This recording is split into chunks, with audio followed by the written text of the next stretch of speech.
Olá a todos, esse aqui é o seu quadro de debates aqui no JM News. Mas antes de começar esse tema, que é sobre educação, eu primeiro vou chamar o intervalo e a gente já retorna.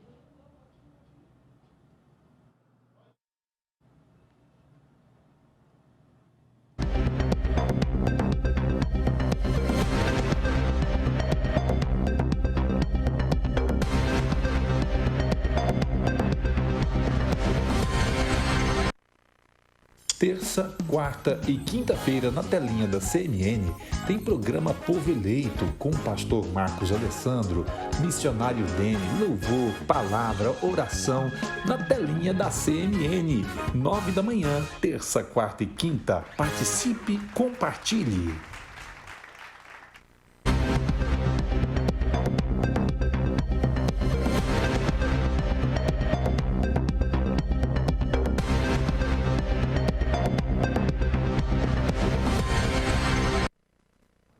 Fizemos um breve intervalo, mas já estamos de volta aqui no seu quadro de debates do JM News.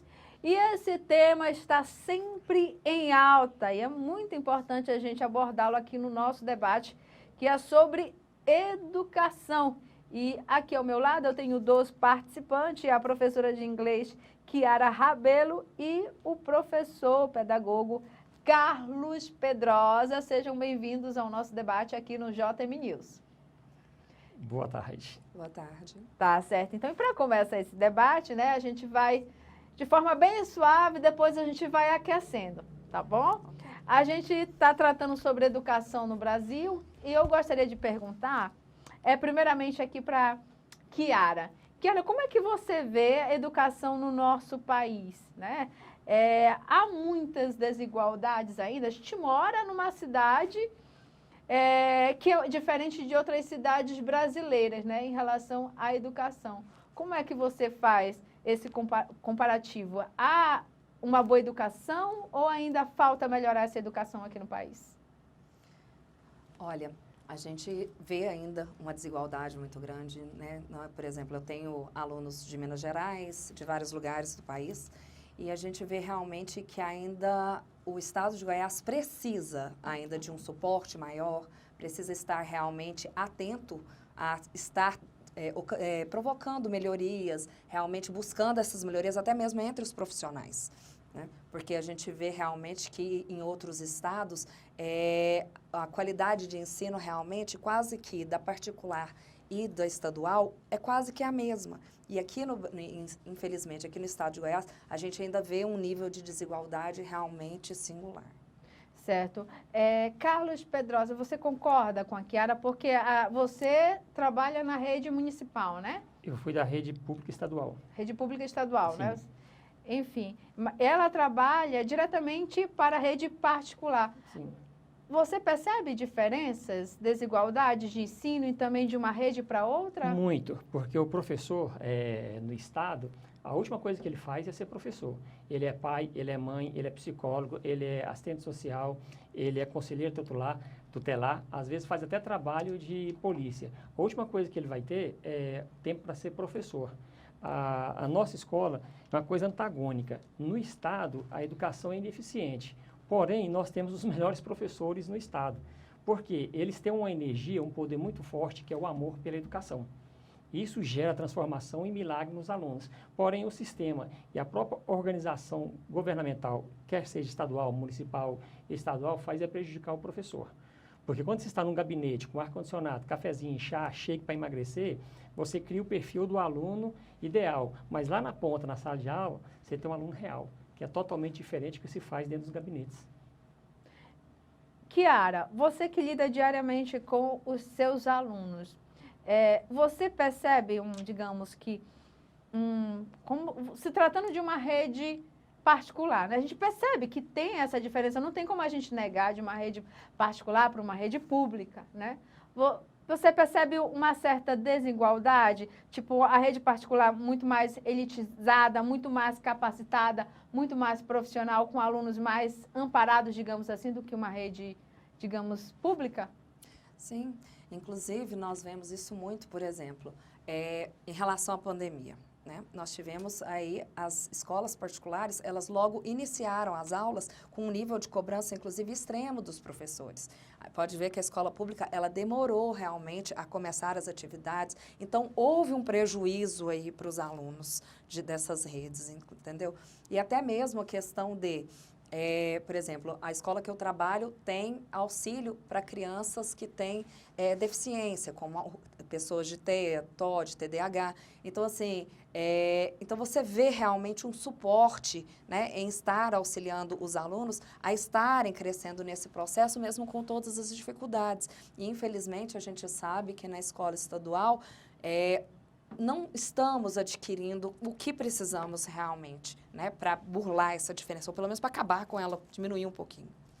E, Carlos, diante aí da deixa que a Chiara nos deixou, quais são esses recursos que, na sua visão como professor, precisa para ampliar e para chegar, digamos, essa amplitude até o aluno, desse recurso que ele merece, do aluno que estuda numa rede pública? Eu estou trazendo uma proposta para o Brasil totalmente diferenciada. É uma plataforma de inteligência artificial no qual, se o Estado inserir essa plataforma, no primeiro ano, o Estado vai ter entre os 3 primeiros melhor educação do país. No segundo ano, ele vai ter equiparada a Austrália e a Coreia. Por quê? O aluno na escola pública, numa sala de 40 alunos, você vai ter 10% que vai entregar a eficiência da educação. Outros 20 vai estar beirando em 6, 7. E o restante não vai conseguir acompanhar. Porque cada um tem uma história, cada um tem uma vida, cada um tem suas dificuldades. E a inteligência artificial, na segunda-feira, ela analisa o aluno, na sexta-feira já entrega a deficiência dele. E nessa situação, o professor não precisa mais se preocupar em agendar horário, porque o aluno já vai estar na inteligência artificial. Aquele aluno que tem uma perspectiva de agressividade, ele não vai chegar a agredir o professor, porque os meios responsáveis, segurança, conselho tutelar, já vai estar se informado do perfil daquele aluno. Isso traria uma equiparação da rede pública com a rede privada. Tá certo. Agora, a gente ainda vive um processo, né, que ainda não se encerrou, que muitos esperam que é a questão da pandemia, né? A gente já viveu, assim, casos bem críticos mesmo, ainda mais na educação. Quando a escola voltou a ter aulas presenciais, ela voltou parcialmente, ela não voltou integralmente, né? Hoje, as salas de aulas estão 100% presenciais, mas há uma polêmica também aí nesse meio, que é a questão do uso das máscaras nas salas de aulas. Alguns utilizam, outros não. Vocês, como educadores, começando aqui pela Chiara, como é que você vê? A escola, ela tem que obrigar o aluno a usar máscara, ou essa questão da pandemia já diminuiu, já flexibilizou? Não, pode ficar à vontade. Fazendo aí o uso aí de álcool em gel, fazendo a higienização, o aluno ele fica livre, imune da máscara. Você concorda com isso, Chiara? Na verdade, nós estamos enfrentando um grande problema em relação a isso. Por quê? Porque as crianças não foram vacinadas realmente devidamente, né? Tem muitas crianças que nem foram, nem a primeira dose. E poderia realmente estar sem máscara se os pais, às vezes, tivessem a consciência de que quando a criança está gripada ou apresenta qualquer sinal, colocar a máscara novamente. Só que nós estamos enfrentando uma situação que alunos vão para a sala de aula gripados novamente sem máscara. E aí nós temos profissionais, né, que estão lidando com essas crianças, temos crianças também com especificidades, né, como o síndrome de Down e outras, que são mais sensíveis. Então, assim, a nossa preocupação realmente é de estar evitando, né, novamente, um aumento do Covid nas salas de aula e até mesmo ter que encerrar as aulas presencialmente novamente. Então, assim, eu acho que não temos que obrigar. Eu acho que nós precisamos, assim, ter uma consciência realmente dos pais para que, quando meu aluno não estiver se sentindo bem, não envie para a escola, né? Ou se enviá-lo com a máscara, né? Nós vemos essa situação, inclusive, muito pertinente no Japão, que, inclusive, tinha-se isso antes dessa pandemia, que as crianças, quando não estavam se sentindo bem, os pais já evitavam situações para os outros alunos e até mesmo os profissionais em sala, usando a máscara. Então, acho que, na verdade, a gente precisa ter essa consciência, tá? Foi pedido para retirar a máscara? Sim. Mas se eu não estou bem, então vamos usar, vamos evitar. Nós não sabemos realmente, né, se é hoje, ainda mais que ficou com a questão da vacina, ficou mascarado, a gente realmente, os sintomas ficaram muito mais leves, lembrando uma gripe, mas evitar que realmente aumente a quantidade de casos no estado. Tá certo. Gostaria de saber da opinião do Carlos com relação à mesma pergunta que eu fiz a Kiara. Eu concordo com ela. Nessa questão aí, tanto o Estado como o município, eles foram muito enfáticos em fazer uma campanha de vacinação dos alunos, entendeu?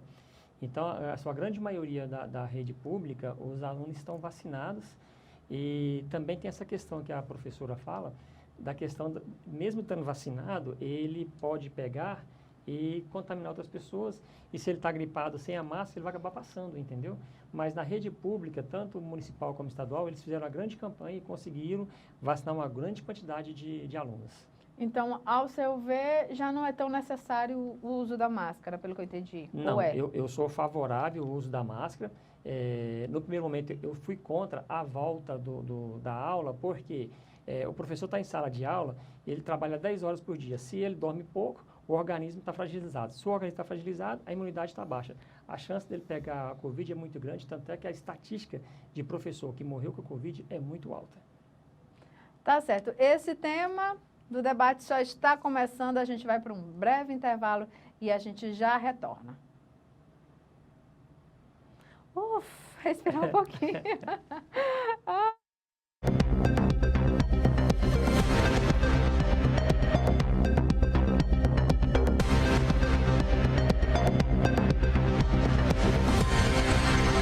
Uma onda tá tomando conta de Goiânia. Tá no jeito de andar, tá na rua, tá na gente, tá no jeito de amar a cidade. Chegou o Maio Amarelo. Essa onda é pra ficar. Cuide da cidade, atravesse a rua com segurança e respeite a faixa de pedestres. Juntos cuidamos do nosso trânsito. Juntos salvamos vidas. Secretaria Municipal de Mobilidade e Prefeitura de Goiânia. Uma cidade que cresce cada vez mais, com qualidade de vida. Um lugar pra sorrir cada vez mais. Essa cidade é Aparecida. É só olhar em volta pra ver quanta coisa mudou. Aparecida não para, cresceu, se modernizou. Aparecida tá melhor, isso é bom demais. Aparecida, que a gente faz cada vez mais. O nosso orgulho aumentando cada vez mais. Nossa cidade inspira. A gente segue fazendo cada vez mais. Trabalhando por Aparecida. Aparecida, tá melhor, isso é bom demais. Aparecida, que a gente faz cada vez mais. Prefeitura de Aparecida, trabalho eficiente, cidade inteligente. O IPTU social, ele veio realmente numa melhor hora para mim. Novo Código Tributário, ajudando quem mais precisa. Antes dele chegar, eu perdi o meu emprego. E quando ele veio, aquele dinheiro que ia para o IPTU, deu para eu estar ajudando nos remédios, numa alimentação melhor dentro de casa, água, energia. Novo Código Tributário de Goiânia. É justiça social, é justiça fiscal. Prefeitura de Goiânia. Com uma escola...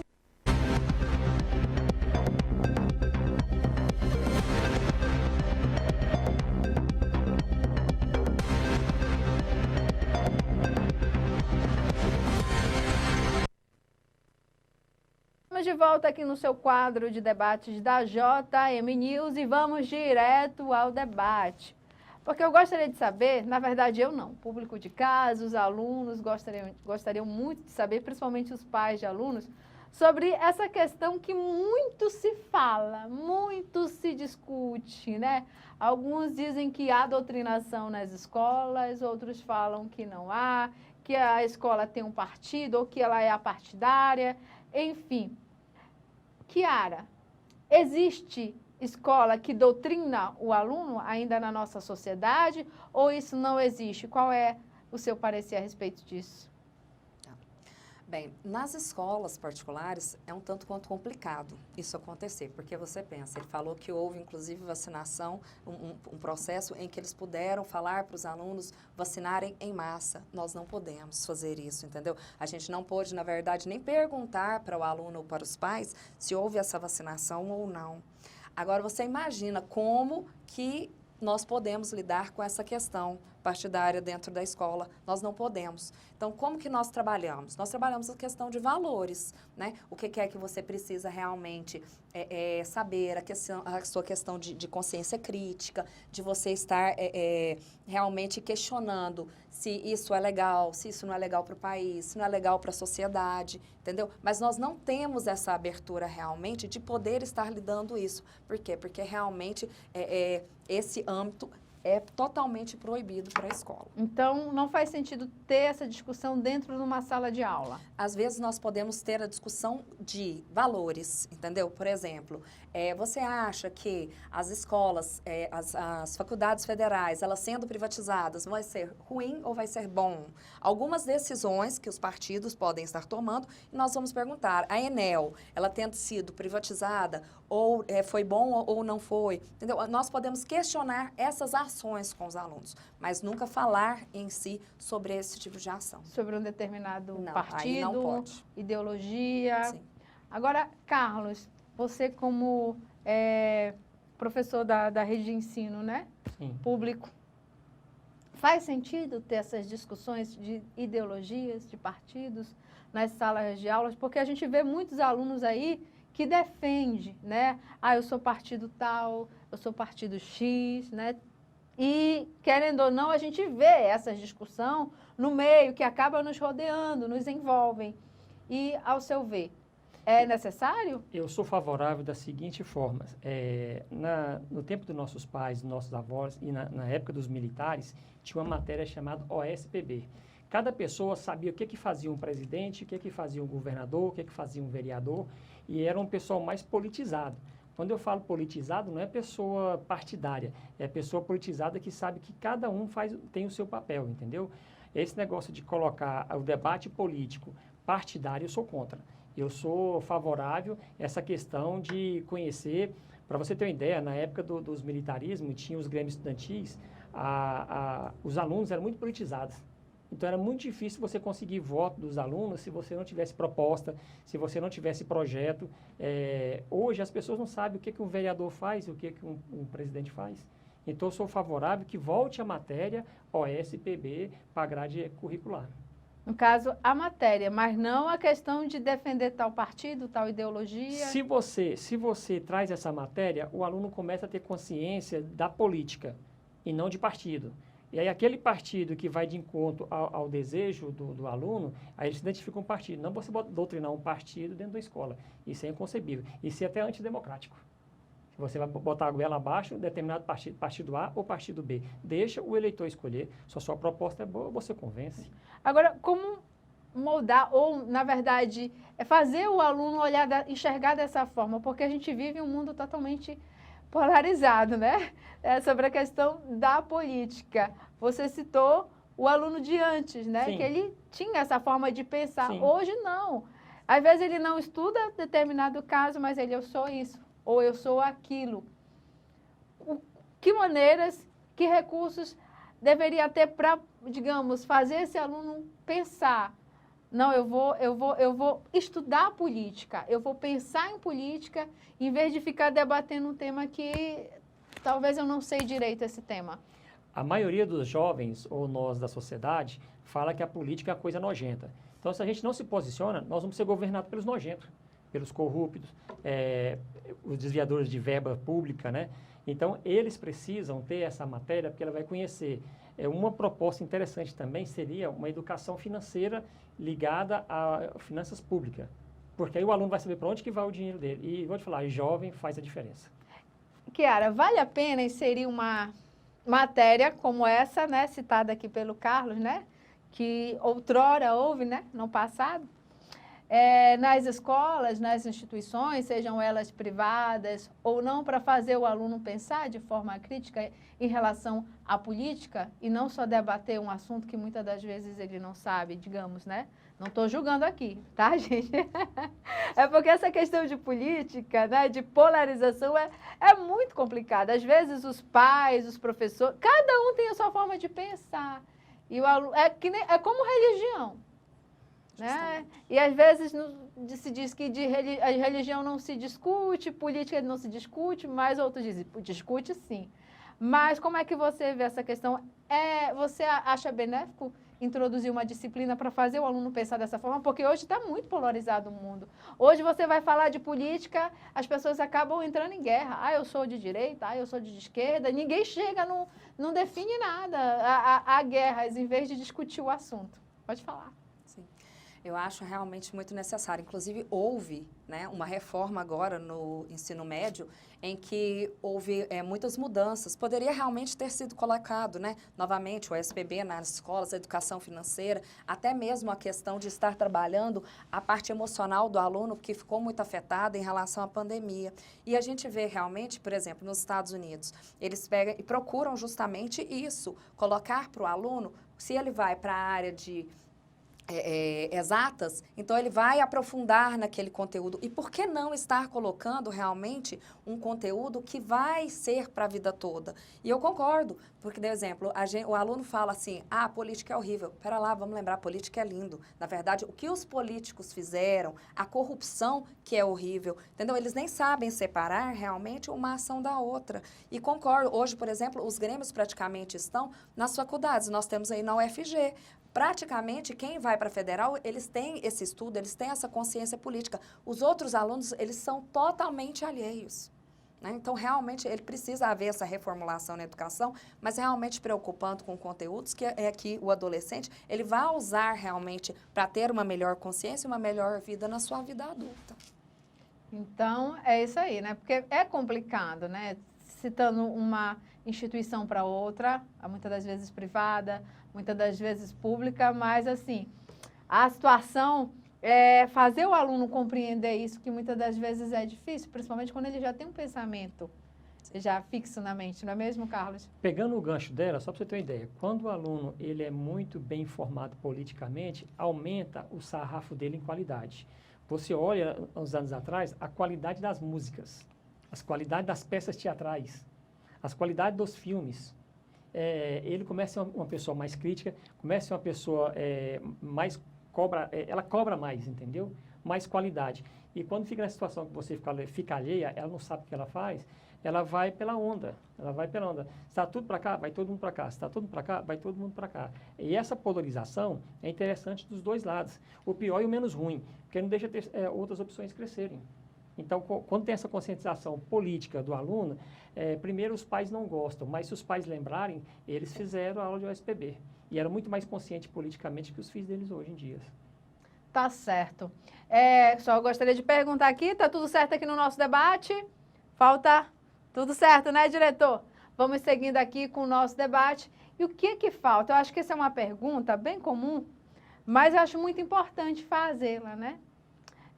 O que falta para preencher aquele vazio da educação no nosso país, né? Porque muito se fala disso, que sempre está faltando algo. Qual é o principal alvo que o Brasil precisa atingir para chegar, digamos, numa educação, se espera de qualidade, né? Como um todo. Mas o que é que falta para preencher essa lacuna? Esse momento é o melhor ano da educação para o Brasil. É o melhor ano para a educação, para a saúde, para a segurança. Você já reparou em período eleitoral como que a educação ficou uma maravilha? Sim. A minha proposta seria o seguinte, o dinheiro sai lá do Ministério da Educação, aí ele vem para o Secretaria de Educação, para os municipais, até chegar na escola. Por que não faz dinheiro direto para as escolas? Porque se o dinheiro desviar, é o diretor. Você já sabe quem desviou o dinheiro.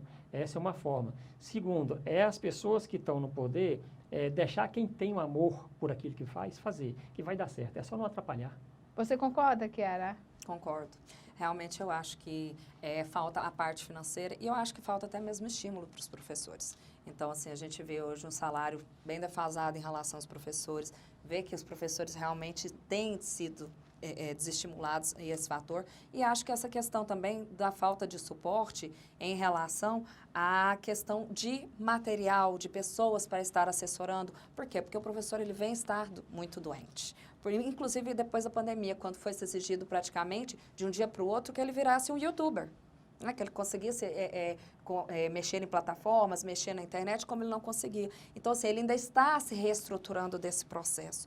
E a criança também, e os pais também. Então, eu acho que, assim, na verdade, a gente precisa também trabalhar essa questão emocional muito forte ainda nas escolas também. Porque hoje em dia, assim, os alunos, principalmente que estão chegando, que têm essa tendência da tecnologia, né? Eles estão muito ligados ao celular, à tecnologia. Há um receio disso mudar, das aulas presenciais acabarem e virarem só aulas AD, como muitos chamam, né? Como as faculdades, à distância, porque a tecnologia ela só avança e o aluno, ou qualquer pessoa hoje em dia vive ligada ao celular. Há essa preocupação desse ensino presencial acabar e se tornar um ensino, digamos, por meio só da tecnologia? Há uma doutora, ela é uma PhD. Há 20 anos atrás, ela defendia a importância da tecnologia na educação. Hoje, ela faz o processo inverso. Tirar a tecnologia da educação. Porque, em vez de aumentar a qualidade de aprendizado e o QI do aluno, está bloqueando, está travando. Isso já é matéria defendida em Harvard. Que quer dizer, então, que ela está se posicionando uma coisa que ela foi a favor há 20 anos atrás. Na questão adulta, sim, porque quando você pega um aparelho, qualquer rede social, ele é muito interativo. Quando você vai para uma aula de humanas, é aquela coisa muito parada, você tende a desviar. A exata te prende um pouco a sua atenção. Isso tudo é dados científicos. Você concorda, Kiara? Pois é, aí não. Por quê? Porque, na verdade, eu vivo o outro lado da moeda. Como foi entregue para as crianças muita coisa, né? Na verdade, o que eu acho que deveria diminuir é a questão do acesso da criança em casa, né? Mas, assim, você voltar para a sala de aula, como nós voltamos agora, e, de repente, só entregar o quadro para a criança, está sendo muito difícil. Então, a criança, ela não consegue ficar parada, ela não consegue ficar prestando atenção. Por quê? Porque ficou chato. Então, na verdade, ela precisa de alguns estímulos, né? Então, por exemplo, de estar ali trabalhando com imagens, com músicas, com TV, com essas coisas. Não toda a aula, não. Mas, assim, em pontos chaves, para você estar ali chamando a criança realmente para estar retornando, para estar buscando e para tornar uma coisa mais lúdica e mais dinâmica. Tá certo. Eu vou puxar para a minha área, que a professora falou. Isso que ela está falando foi meu tema de monografia na faculdade. Foi autoestima no processo de ensino e aprendizado. Existe pesquisa que um aluno na aula de exata, na aula de 45 minutos, da aula colégio privado, ele consegue concentrar 38 minutos, na aula de 45 minutos. Então, defasagem, 17 minutos. E um aluno de alta performance da rede pública, 18, 19. Existe uma metodologia de exercício japonês através do método Soroban, você chega a 44 minutos prestando atenção. Tá certo. Carlos, eu sei que você queria continuar, mas está encerrando o nosso tempo, né? Não seria debate se não tivesse uma discordância aqui no meio, mas, enfim, a gente encerra aqui o nosso quadro de debate. Vocês já estão convidados para um próximo debate e até o nosso próximo JM News. Tchau, tchau. Tá,